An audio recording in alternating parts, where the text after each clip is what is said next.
Il y a quelques années, j'ai rencontré un conducteur qui avait parcouru 550 000 km avec sa Honda Accord de 2003. Ce n'était pas une voiture spéciale. Elle n'avait subi aucune modification exotique ni n'avait été bichonnée dans des garages de luxe.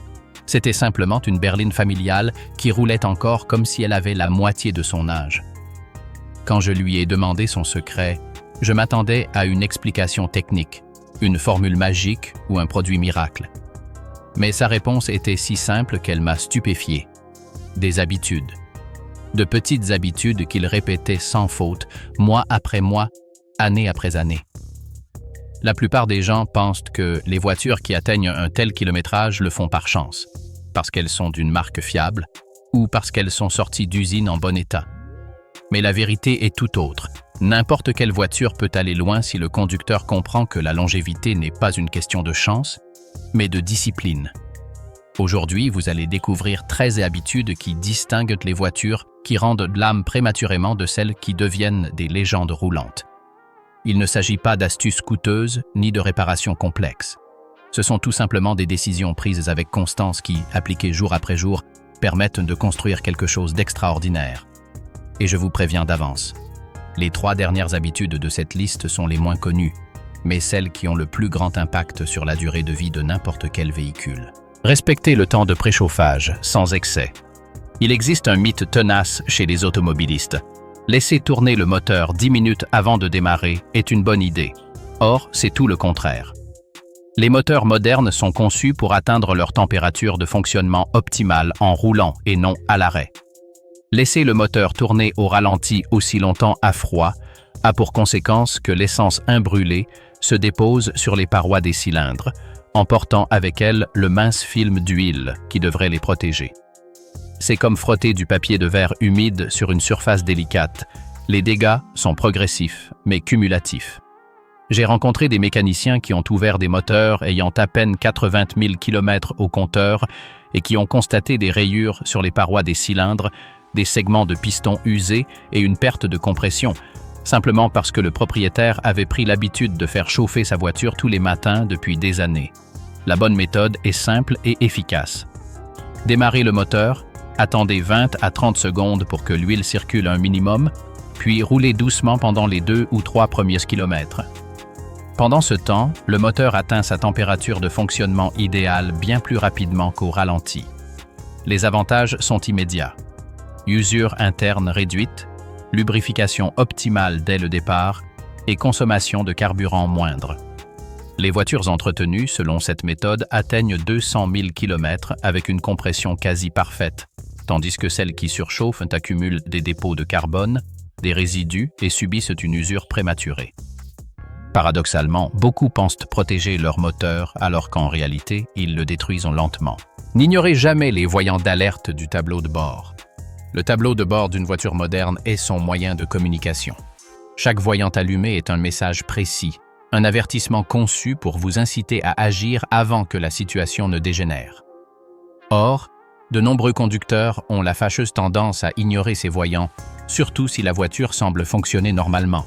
Le voyant moteur, par exemple, peut indiquer un problème aussi simple qu'une sonde lambda encrassée ou un dysfonctionnement grave du système d'injection. L'ignorer pendant des semaines, voire des mois, peut transformer une réparation de 50 € en une facture de 1 500 €.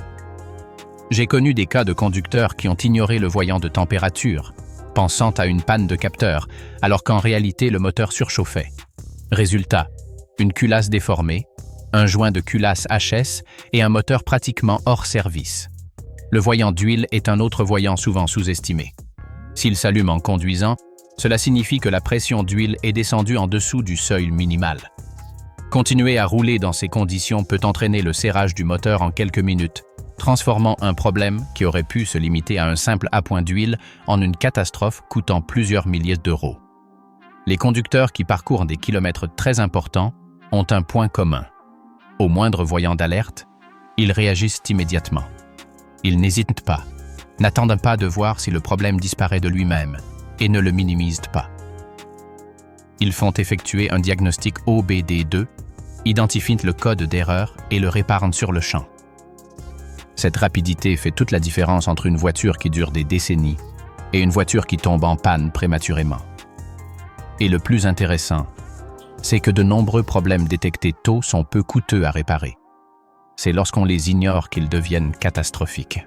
Conduire dans une plage de régime moteur optimal. Si vous regardez le compte-tours de votre voiture, vous avez probablement remarqué une zone graduée différemment, parfois en vert ou avec un trait indiquant une plage spécifique. Cette plage n'est pas qu'un simple repère. C'est le régime optimal où le moteur fonctionne avec une efficacité maximale, une usure minimale et un équilibre idéal entre puissance et consommation de carburant. Pour la plupart des moteurs modernes, cette plage se situe entre 1500 et 2500 tours par minute. Conduire constamment au-dessus de cette plage, accélérer brusquement et solliciter inutilement le moteur à des régimes élevés, soumet les composants internes à des contraintes qui réduisent leur durée de vie. Pistons, bielles, soupapes et coussinets fonctionnent sous haute pression et haute température, ce qui entraîne une fatigue mécanique. Mais l'extrême inverse est également néfaste.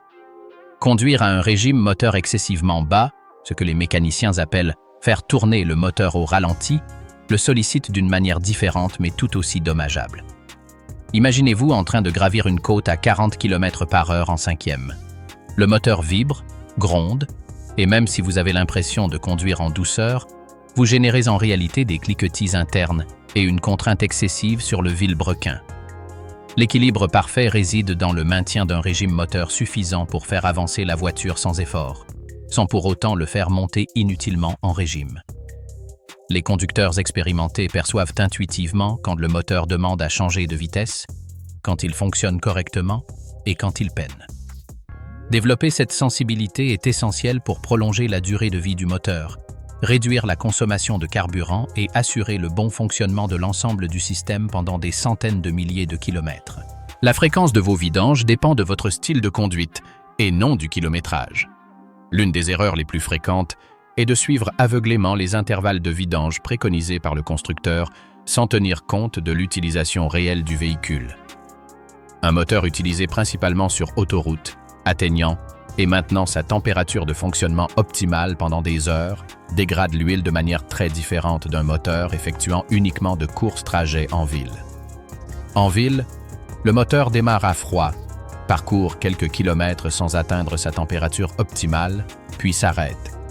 Ce cycle répété entraîne l'accumulation de condensation, de carburant imbrûlé et de contaminants non évaporables dans l'huile.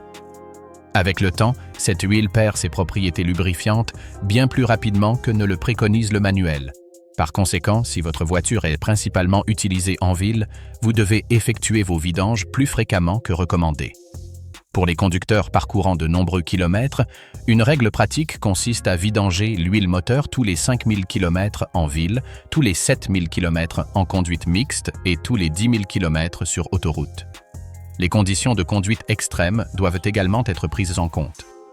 Dans les régions où il fait très chaud, très froid ou où la poussière est abondante, l'huile moteur est soumise à des contraintes supplémentaires et doit être changée plus fréquemment. Un simple contrôle visuel permet de s'en apercevoir.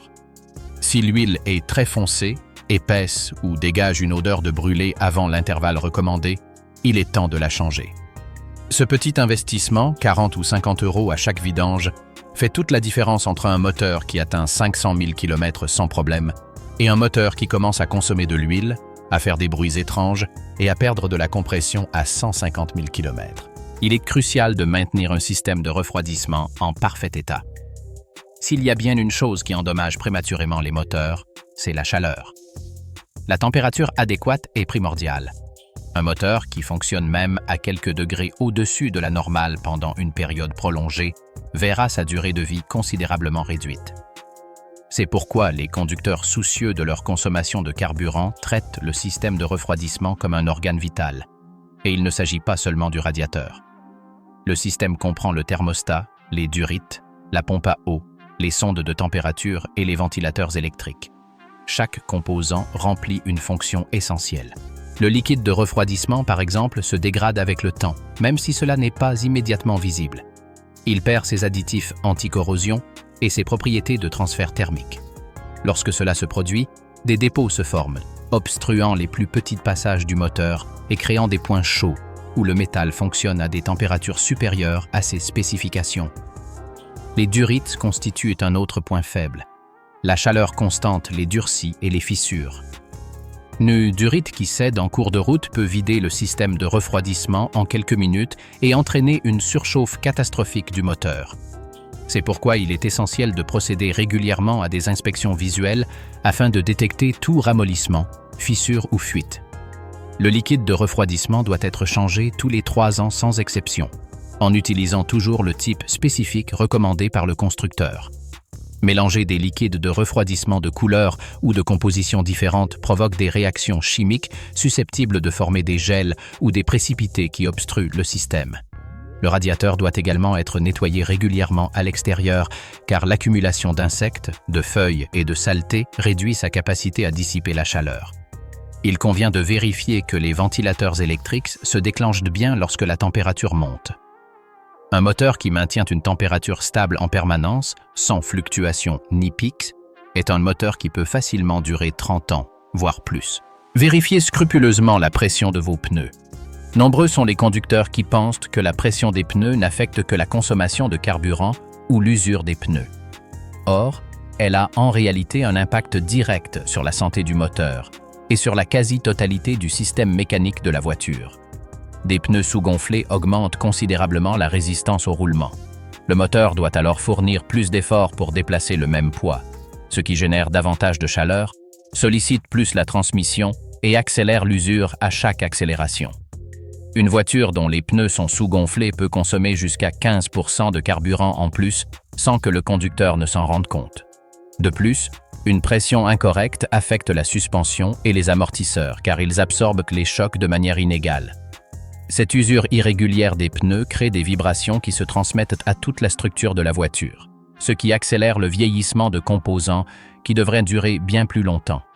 La pression recommandée est indiquée sur une étiquette généralement située sur le montant de la portière côté conducteur ou sur le bouchon du réservoir de carburant.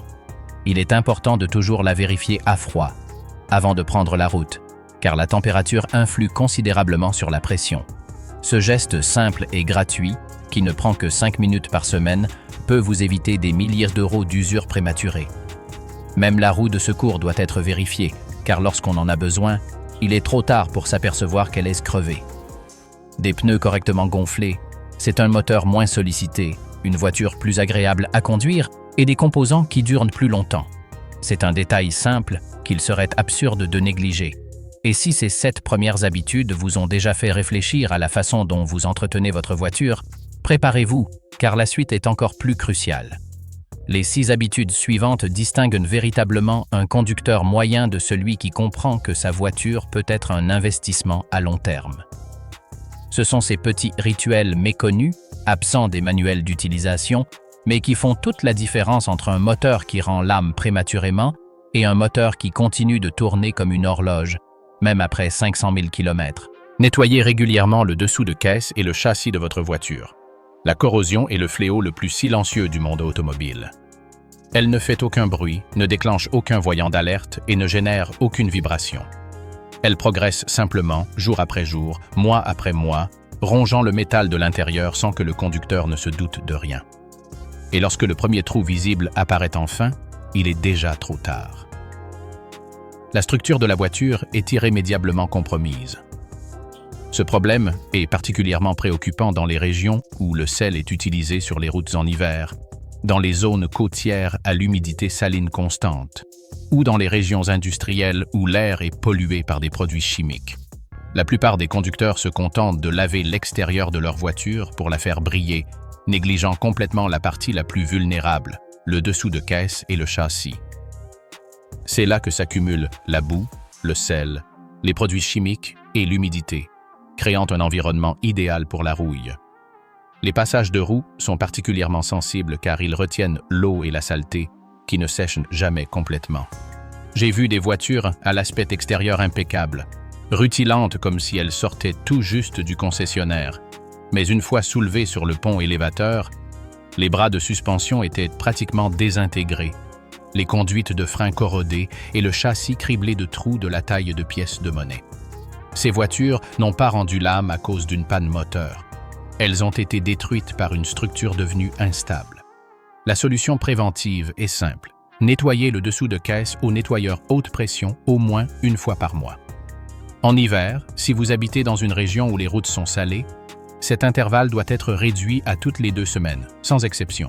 De plus, une fois par an, il est conseillé d'appliquer des produits anti-corrosion spécifiques sur le dessous de caisse, en particulier sur les zones critiques comme les jointes métalliques, les pointes de soudure et les endroits où l'eau a tendance à s'accumuler. Cet investissement minime, qui peut coûter moins de 30 € par an, prolonge la durée de vie de la structure de la voiture de plusieurs décennies. Car, au final, à quoi bon un moteur en parfait état si le châssis est rongé de l'intérieur? Ce qui rend la corrosion particulièrement insidieuse, c'est sa progression exponentielle. Une fois que la rouille a pénétré la première couche de peinture protectrice et atteint le métal nu, le processus s'accélère considérablement. La rouillée non seulement fragilise le métal, mais elle se dilate également, occupant un volume supérieur à celui du métal d'origine. Cela génère une pression interne qui érode davantage la peinture et expose une plus grande surface à une nouvelle attaque. Évitez de surcharger constamment votre véhicule. Le poids superflu est un ennemi invisible que la plupart des conducteurs négligent. Chaque kilogramme supplémentaire signifie que le moteur doit fournir plus d'efforts, la suspension est davantage sollicitée, les freins chauffent plus et les pneus s'usent de façon irrégulière. Curieusement, de nombreuses voitures sont inutilement surchargées. Ouvrez le coffre d'une voiture ordinaire et vous y trouverez une trousse à outils inutilisée, des cartons d'objets oubliés, de vieux vêtements, des jouets d'enfants désormais adultes, un extincteur périmé depuis des années et bien d'autres choses encore, simplement parce que personne n'a pris la peine de les retirer. Tout ce poids s'accumule. Chaque tranche de 10 kg supplémentaires augmente sensiblement la consommation de carburant, oblige le moteur à générer plus de chaleur à l'accélération et sollicite constamment la transmission. Les freins souffrent également, car ils doivent arrêter une masse plus importante, ce qui génère plus de chaleur et use plus rapidement les plaquettes et les disques. La suspension travaille à sa limite, absorbant le poids supplémentaire à chaque bosse, chaque virage, chaque freinage. Les pneus s'usent de façon irrégulière car la charge n'est pas répartie comme prévu par le constructeur. J'ai rencontré des conducteurs qui se plaignaient du poids de leur voiture et d'une augmentation inexpliquée de leur consommation de carburant, alors qu'en réalité, ils transportaient depuis des années une 50aine de kilos d'objets inutiles dans leur coffre. Le principe des gros rouleurs est simple. N'emportez que le nécessaire pour le trajet prévu. Rien de plus. Si vous n'en avez pas besoin aujourd'hui, cela n'a rien à faire dans la voiture. Alléger son véhicule améliore tout. La consommation de carburant diminue, la tenue de route est plus précise, les composants durent plus longtemps et la voiture vieillit moins vite. C'est un changement qui ne coûte rien. Il suffit de 5 minutes pour vider le coffre de tout ce qui est superflu. Certains passionnés ont mené une expérience révélatrice. Ils ont complètement vidé leur voiture, pesé chaque objet du coffre et ont été surpris de constater qu'ils transportaient entre 40 et 70 kilos d'objets inutiles. Cela revient à transporter en permanence un passager invisible qui ne quitte jamais le véhicule. L'impact sur l'accélération est mesurable. Chaque tranche de 100 kg supplémentaires ajoute environ une demi-seconde au temps nécessaire pour passer de 0 à 100 km/h. Utilisez le frein moteur plutôt que la simple pédale de frein. Cette technique de conduite distingue les conducteurs expérimentés des novices. Lever le pied de l'accélérateur et laisser le moteur ralentir naturellement le véhicule est non seulement plus efficace, mais cela protège également le système de freinage d'une usure prématurée. Chaque freinage génère de la friction qui se transforme en chaleur. Dans des conditions normales, cela ne pose pas de problème. Mais lors de longues descentes, en montagne ou sur des routes sinueuses, cette chaleur s'accumule et atteint des niveaux dangereux. Les plaquettes de frein se glacent, les disques se déforment et, dans les cas extrêmes, le phénomène de fading se produit. Les freins perdent littéralement leur efficacité car ils sont trop chauds. J'ai entendu des histoires de conducteurs qui, en descendant des cols, freinaient constamment et se sont retrouvés en bas avec une pédale molle, incapables de freiner correctement. Le frein moteur, lui, ne chauffe pas, ne s'use pas et ne tombe jamais en panne. C'est le moyen le plus fiable pour un véhicule de contrôler sa vitesse sans soumettre le système de freinage à des contraintes inutiles. Sur les boîtes de vitesse manuelles, Cela signifie rétrograder progressivement en descente, laissant la compression du moteur faire le travail.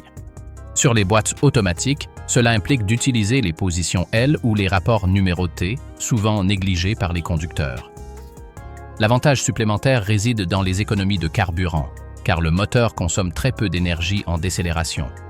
Les conducteurs professionnels, notamment les routiers et ceux qui conduisent en montagne, utilisent constamment cette technique. Ils savent que leurs freins sont une ressource limitée et ne doivent être utilisés qu'en cas d'absolue nécessité. Les plaquettes de frein d'un conducteur qui utilise correctement le frein moteur peuvent endurer 2 fois plus longtemps que celles d'un conducteur qui freine systématiquement. C'est une de ces compétences qui, une fois maîtrisée, devient automatique et transforme complètement votre façon de conduire. Le principe physique du frein moteur est d'une simplicité élégante. Lorsque vous relâchez l'accélérateur, la voiture étant en prise, le moteur cesse d'être alimenté en carburant mais continue de tourner, entraîné par les roues via la transmission. Cette rotation à vide crée une résistance naturelle, car le moteur comprime l'air dans les cylindres sans le brûler, agissant comme un compresseur qui absorbe l'énergie cinétique du véhicule. Dans les moteurs diesel, l'effet est encore plus marqué en raison de leur taux de compression beaucoup plus élevé. Les gros camions sont même équipés de freins moteurs spécifiques qui augmentent artificiellement cette résistance. La maîtrise de cette technique exige de l'anticipation. Il faut lire le trafic, prévoir les ralentissements nécessaires et réagir bien à l'avance. Les conducteurs expérimentés peuvent parcourir des kilomètres en ville sans toucher à la pédale de frein, simplement en modulant leur vitesse grâce à l'accélérateur et au changement de vitesse. C'est une parfaite harmonie entre le moteur, la transmission et les lois de la physique qui, une fois maîtrisées, devient un réflexe. Changez les filtres avant qu'ils ne soient encrassés. Les filtres sont les gardiens silencieux qui assurent le bon fonctionnement de tout le système de votre voiture. Ils ne font pas de bruit, n'ont pas de voyant d'alerte, et c'est pourquoi la plupart des conducteurs les ignorent pendant des années. Mais un filtre encrassé est comme une artère bouchée. Il oblige tout le système à travailler davantage jusqu'à ce qu'il y ait une panne. Le filtre à air est le plus visible et le plus facile à vérifier, mais aussi le plus négligé. Lorsqu'il est encrassé, le moteur peine littéralement à aspirer l'oxygène nécessaire à la combustion. Pour compenser ce manque d'air, le calculateur injecte plus de carburant, ce qui crée un mélange riche qui ne brûle pas complètement. Cette combustion incomplète produit de la suie qui se dépose sur les pistons, les soupapes et les chambres de combustion. Avec le temps, cette accumulation réduit la puissance si progressivement que le conducteur ne s'en aperçoit qu'en comparant les performances du véhicule à celles de sa voiture neuve. Le filtre à carburant est un autre filtre essentiel, mais presque invisible. Lorsqu'il s'encrasse, le filtre à carburant réduit la pression aux injecteurs, ce qui oblige la pompe à travailler davantage et provoque une surchauffe jusqu'à sa panne. Le remplacement d'une pompe à carburant coûte entre 400 et 800 €, tandis qu'un filtre coûte 20 €. Un filtre à huile sale laisse circuler des particules métalliques microscopiques dans le moteur, abrasant les coussinets, les arbres à cames et les parois des cylindres comme du papier de verre. Même le filtre d'habitacle, souvent considéré comme un luxe superflu, influe sur les performances. Encrassé, il sollicite davantage le compresseur de climatisation et le ventilateur, consommant ainsi de l'énergie qui devrait servir à faire avancer le véhicule. La fréquence recommandée est claire. Filtre à air tous les 20 000 km ou une fois par an, filtre à huile à chaque vidange sans exception, et filtre à carburant tous les 40 000 km ou selon les préconisations du constructeur. Le coût cumulé de tous ces filtres est dérisoire comparé aux réparations catastrophiques qu'ils permettent d'éviter. La technologie de filtration a fait d'énormes progrès ces dernières décennies. Les filtres à air modernes peuvent retenir des particules aussi petites que 5 microns, invisibles à l'œil nu mais dévastatrices pour les surfaces polies à l'intérieur du moteur. Un grain de sable microscopique traversant le filtre agit comme du papier de verre, circulant à des milliers de tours par minute. Répondez immédiatement aux bruits suspects, sans délai. Les voitures ne tombent pas en panne subitement sans prévenir. Elles émettent toujours des signaux d'alerte. Chaque bruit inhabituel est un message que votre voiture essaye de vous transmettre. Un grincement au démarrage peut indiquer une courroie d'accessoires sur le point de casser. Un claquement en passant sur des bosses signale un amortisseur ou une fixation de suspension usée. Un sifflement constant qui s'intensifie avec la vitesse révèle un roulement de roue en train de se désagréger. Un cliquetis métallique en tournant signale un joint homocinétique défectueux qui, s'il casse, pourrait vous immobiliser en plein milieu de la route. Pourtant, l'erreur la plus fréquente des conducteurs est de monter le volume de la radio pour ignorer ces bruits. C'est comme se boucher les oreilles alors que sa voiture appelle à l'aide. Les conducteurs qui parcourent un kilométrage exceptionnel ont un point commun: une oreille incroyablement fine pour détecter le moindre changement dans le bruit de leur véhicule. Ils connaissent si bien leur voiture qu'ils peuvent identifier un nouveau bruit, même subtil, même s'il ne se produit que lorsque le moteur est froid, même s'il disparaît après que le moteur a chauffé. Et lorsqu'ils le détectent, ils agissent immédiatement. Ils ne remettent pas la réparation au mois prochain, ils n'attendent pas de voir si le problème s'aggrave. Ils ne se persuadent pas que c'est normal. Ils vont au garage, identifient la source du problème et le réparent tant que c'est encore abordable. Car c'est là toute la différence. Un bruit détecté à temps peut coûter 20 ou 50 €. Le même bruit ignoré pendant des mois se traduit par une réparation à 1 ou 2 000 €, car la pièce défectueuse a fini par en endommager d'autres, provoquant une réaction en chaîne. Cette discipline et cette réactivité sont ce qui distingue la maintenance préventive des réparations d'urgence. Et croyez-moi, les urgences surviennent toujours au pire moment et coûtent toujours 2 fois plus cher. L'oreille humaine peut détecter des variations de fréquence de seulement 2 Hz, ce qui en fait un outil de diagnostic incroyablement sensible si on sait s'en servir. Les mécaniciens expérimentés développent ce qu'ils appellent l'oreille mécanique. La capacité d'écouter un bruit et d'en déterminer la source, la fréquence et l'urgence. Un cliquetis métallique à bas régime qui disparaît lorsque le moteur est chaud peut indiquer un jeu dans les poussoirs de soupape. Un sifflement aigu qui s'intensifie avec le régime moteur indique une fuite d'air ou un turbocompresseur usé. Un crissement rythmé, synchronisé avec la vitesse des roues, signale un problème de roulement de roues ou de frein. L'important est de noter quand le bruit se produit. Uniquement à froid, uniquement en virage. Disparaît-il lorsque le moteur chauffe? Ces informations permettent aux mécaniciens de diagnostiquer le problème avant même d'ouvrir le capot. Certains conducteurs enregistrent le bruit avec leur téléphone pour le montrer aux techniciens, ce qui accélère considérablement le diagnostic. Ignorer les bruits, c'est comme ignorer une douleur. Votre corps vous signale un problème, et le masquer avec des analgésiques ne résoudra pas le problème de fond. Maintenez votre réservoir de carburant au-dessus du quart plein. Cette habitude peut paraître excessive, mais elle a un impact réel et mesurable sur la durée de vie de votre système d'alimentation. La pompe à carburant est conçue pour être immergée dans le carburant, car celui-ci agit comme un liquide de refroidissement. Lorsque vous roulez constamment avec un réservoir presque vide, la pompe fonctionne partiellement exposée, chauffe plus que nécessaire et s'use prématurément. De plus, des sédiments, des particules de saleté, de la condensation et des micro-impuretés s'accumulent au fond du réservoir au fil du temps. Lorsque le niveau de carburant est très bas, la pompe aspire tous ces débris et les envoie directement dans le système. Ces particules circulent dans les conduites de carburant, obstruent le filtre et peuvent même atteindre les injecteurs, provoquant des dysfonctionnements. Une pompe à carburant en surchauffe tombe en panne prématurément, et son remplacement est non seulement coûteux, mais aussi complexe, car, sur de nombreux modèles, il nécessite de démonter tout le réservoir, voire de soulever l'arrière du véhicule. La règle suivie par les conducteurs professionnels est simple. Ne jamais laisser le réservoir descendre en dessous du quart plein. Jamais, sans exception. Dans les climats froids, un risque supplémentaire s'ajoute. La condensation qui se forme sur les parois du réservoir lorsqu'il est à moitié vide peut se transformer en glace, créant des obstructions ou endommageant des composants. Un entretien préventif régulier et rigoureux.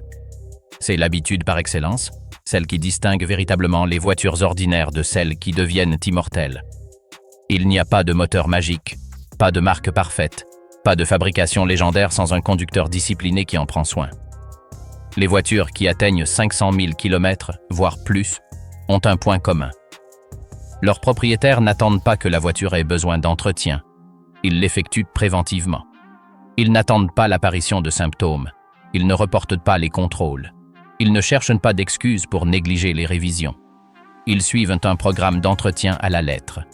Les vidanges d'huile sont effectuées en temps voulu, même si la voiture n'a pas atteint le kilométrage recommandé.